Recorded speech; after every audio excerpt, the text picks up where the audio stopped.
విశాఖ హక్కు బాధితుల పరామర్శకు వచ్చిన జగన్ తర్వాత మీడియాతో మాట్లాడేటప్పుడు గతంలో ఏం చేశామో చెప్పేటప్పుడు ఇబ్బంది పడ్డారు. కేంద్రానికి లేఖలు ఎప్పుడు రాశారో చెప్పడానికి తడబడ్డారు.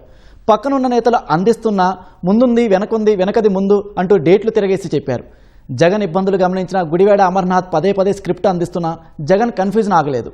సమాచారం కోసం వెనుకున్న నాయకులు పక్కనున్న వారి వైపు చూస్తూ ఎలాగోలా ప్రెస్ మీట్ అయిందనిపించారు.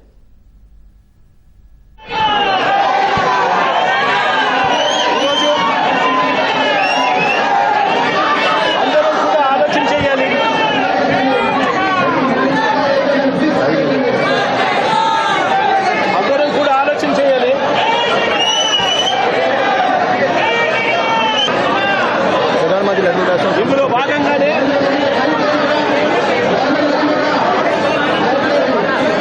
భాగంగానే 2021 మార్చి 9వ తారీఖున ప్రధానమంత్రి గారికి లేఖను కూడా రాశాం.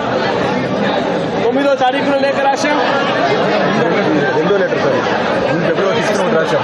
అదే మాదిరిగా ఫిబ్రవరి 6 కూడా రెండో లేఖ కూడా రాశాం. ఫిబ్రవరి 6 కూడా రెండో లేఖ కూడా రాశాం. ఫిబ్రవరి 6 మార్చి 9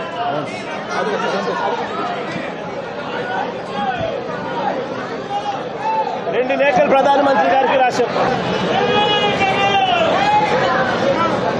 ఈరోజు పరిస్థితి ఏమిటి అనంటే